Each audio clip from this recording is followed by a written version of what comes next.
Hai semua, apa kabarnya? Saya akan lanjut menceritakan kisah Aura sang Casanova, bab 109. 3 bulan lagi menikah. Kiara, aku yang bersalah. Aku sengaja masuk ke ruang kerja Jiro dan melihat dia mabuk sembari terus-menerus memanggil-manggil namamu. Keadaan di dalam ruang itu sangat berantakan oleh pecahan botol dimanapun. Jadi aku berinisiatif untuk membersihkannya.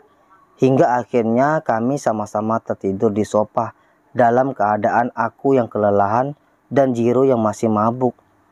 Semua yang kau lihat hanya salah paham saja, ucap Sania yang memberikan klarifikasi seperti yang diperintahkan Jiro kepadanya agar dirinya masih bisa tetap tinggal di mansion tersebut.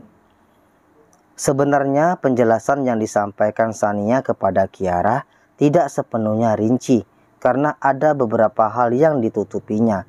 Seperti ketika wanita itu memang dengan sengaja ingin menggoda Jiro, namun gagal akibat saat itu Jiro keburu limbrung.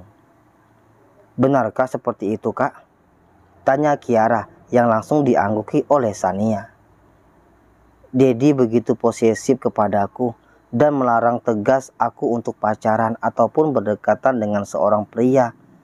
Jika dia tidak bisa mencontohkan hal baik, bagaimana bisa dia melarangku tentang semua itu? Bukankah aku ini sudah besar? Ucap Kiara yang ternyata jawabannya dengan pernyataan Jiro relevan ketika memberikan alasan agar Sania segera mengklarifikasi kesalahpahaman tersebut pada Kiara, agar Kiara tidak menganggap Jiro masih sama seperti dulu yang sangat hobi gonta-ganti wanita. Tidak Kiara, dedimu tidak seperti itu, percayalah. Kami hanya akan melakukannya setelah dia resmi menikahiku, ucap Sania. Dek, dada Kiara terhentak. Dirinya langsung menatap tajam ke arah Sania, seolah benar-benar tidak rela jika wanita tersebut mengatakan hal itu. Resmi menikah? Tidak, Jiro tidak akan pernah menikahi Kak Sania. Dia hanya akan menjadikan aku sebagai satu-satunya wanitanya dan juga belahan jiwanya kelak.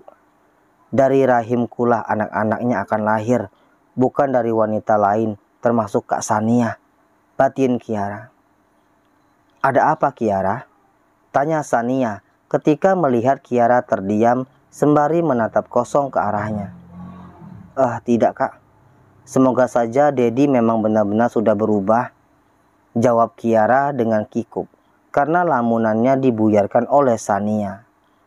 Di tempat lain, tepatnya di kantor perusahaan Han Leader yang berada di bawah kendali Tuan Kiyoshi, Jim sedang menghadap tuannya sambil membawa informasi yang diperintahkan oleh atasannya. Bagaimana Jim? Tanya Tuan Kiyoshi.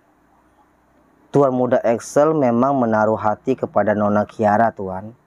Berdasarkan informasi dari rekaman beberapa CCTV yang ada di sekolahnya, memang Tuan muda pernah menyatakan cinta pada Nona Kiara, namun ditolaknya.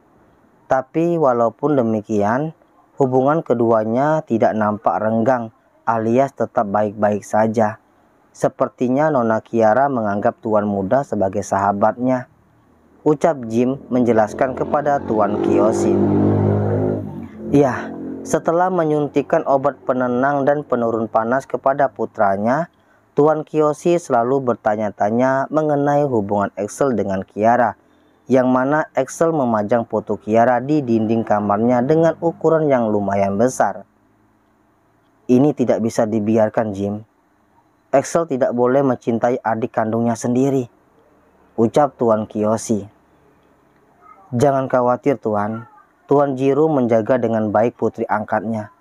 Apalagi ketika Tuan muda malam itu berhasil menerobos mansion Tuan Jiro hanya untuk menemui Nona Kiara, ucap Jim lagi yang meyakinkan jika Excel tidak mungkin bisa menggapai Kiara yang dijaga ketat oleh seorang Jiro. Iya, aku tahu.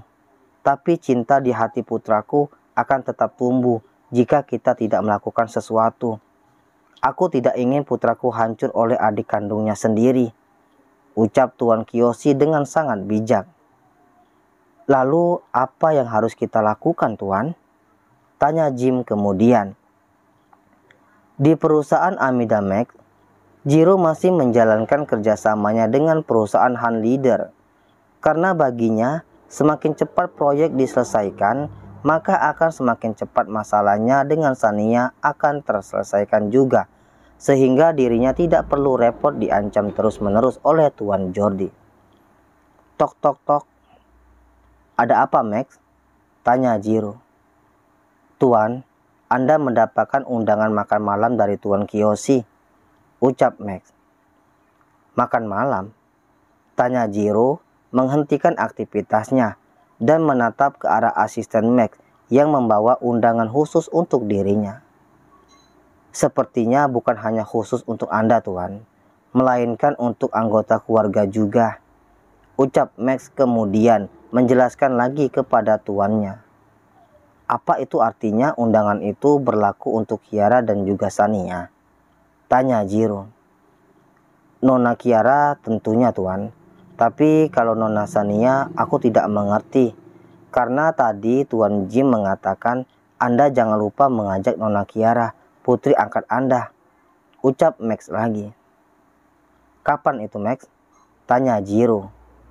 Malam minggu ini, Tuan, jawab Max. Baiklah, kau siapkan semua keperluan yang diperlukan. Ingat, Max, cari gaun yang paling baik untuk dipakai oleh Kiara. Aku akan memberikan pelajaran pada pemuda ingusan itu lagi untuk menegaskan jika kecantikan Kiara hanya untukku, bukan untuknya, ucap Jiro dengan tegas memberikan perintah pada sang asisten, Max. Siap, Tuan, jawab Max kemudian. Beberapa saat ketika Max keluar dari ruang kerja Jiro, nampak suara getar dari ponselnya pun terdengar di telinga Jiro. Nama si tua yang terlihat di layar ponsel itu terpampang dengan sangat jelas. Awalnya Jiro enggan untuk mengangkat panggilan dari Tuan Jordi, karena setiap kali Tuan Jordi menelponnya, pasti yang ditanyakan tidak jauh seputaran kabar Shania.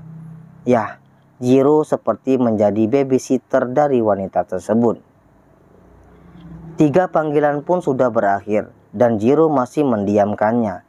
Namun ponselnya terus bergetar seperti tidak ada kata lelah bagi Tuan Jordi untuk menghubungi putranya yang memang mempunyai tipikal yang selalu bertolak belakang dengannya.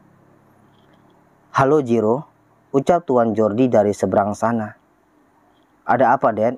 Aku sedang sangat sibuk, jawab Jiro. Aku tahu, tapi yang akan aku sampaikan ini sangat penting untukmu, ucap Tuan Jordi. Katakan saja, Jet. Aku tidak punya banyak waktu untuk mengobrol tidak penting denganmu, ucap Jiro dengan sangat malas.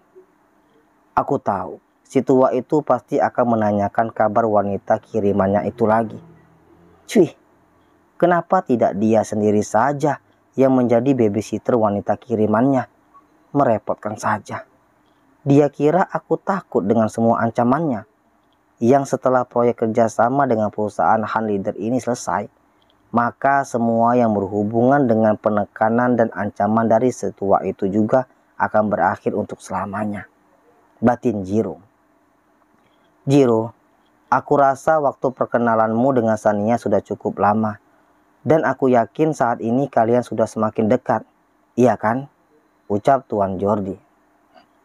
Langsung to the point saja, Dad, ucap Jiro ketus dengan perasaannya yang tidak enak. Aku akan melangsungkan resepsi pertunangan kalian 1 bulan lagi. Dan 3 bulan setelah itu kalian akan aku nikahkan, ucap Tuan Jordi yang membuat Jiro seolah tersambar petir oleh semua perkataan dedinya tersebut.